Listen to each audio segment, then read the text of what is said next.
વિસનગરમાં ભર શિયાળાની રાત્રે દિગંબર જૈન દેરાસરમાંથી મહામૂલી પ્રાચીન મૂર્તિની લૂંટ થઈ, જેની બે ચોકીદારો ચોકી કરી રહ્યા હતા. રાત્રે 1:30 વાગે 7-8 લૂંટારૂ આવ્યા અને ચોકીદાર દિલીપસિંહ વાઘેલા અને જતાજી ઠાકોરને ગડદા પાટુ અને લાકડાના ધોકાથી મારવા નાખ્યા. લૂંટારુઓ માત્ર મૂર્તિ જ કેમ લૂંટી ગયા?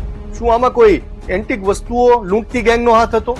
આખરે કરોડોની મૂર્તિ કોણ ઉઠાવી ગયું, જેની તપાસ માટે તત્કાલીન સીએમ નરેન્દ્ર મોદી આદેશ આપવો પડ્યો. ગુજરાત ક્રાઇમ ફાઇલ્સમાં આજે વાત ચક્રેશ્વરી માતાની મૂર્તિની લૂંટ. 2001 ની વાત છે.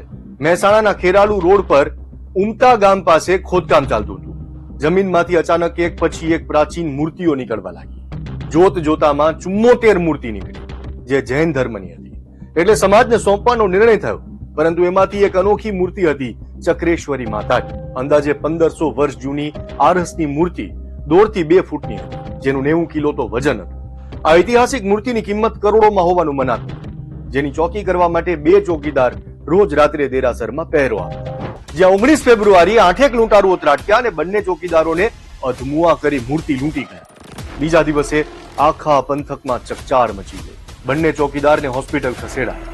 પોલીસ કાફલો ઘટના સ્થળે દોડ્યો અને વિસનગર તાલુકા પોલીસ સ્ટેશનમાં ગુનો નોંધાયો. પોલીસ હજી તપાસ આદરે ત્યાં તો જૈન દેરાસરના આચાર્ય મુનિ નિર્ભય સાગરજીએ અન્ન જળનો ત્યાગ કરી દીધો. જૈન મુનિના ઉપવાસ બાદ સરકાર પણ એક્શનમાં આવી. તત્કાલીન મુખ્યમંત્રી નરેન્દ્ર મોદીએ એસઆઈટી બનાવવાનો આદેશ આપ્યો ને કેસની કમાન અમદાવાદ ક્રાઇમ બ્રાન્ચના તત્કાલીન પીઆઈ જેડી પુરોહિતે સંભાળી. પૂછપરછમાં જાણ થઈ કે લૂંટારુઓ હિન્દી બોલતા હતા, એટલે પોલીસને 2 આશંકા ગઈ.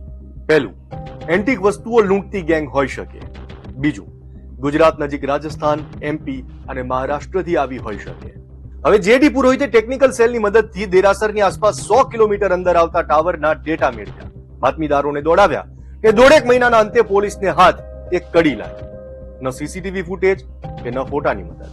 તો આખરે પોલીસ લૂંટારૂ ગેંગ સુધી કેવી રીતે પહોંચી, એ જોઈએ ગુજરાત ક્રાઇમ ફાઇલ્સના બીજા એપિસોડમાં.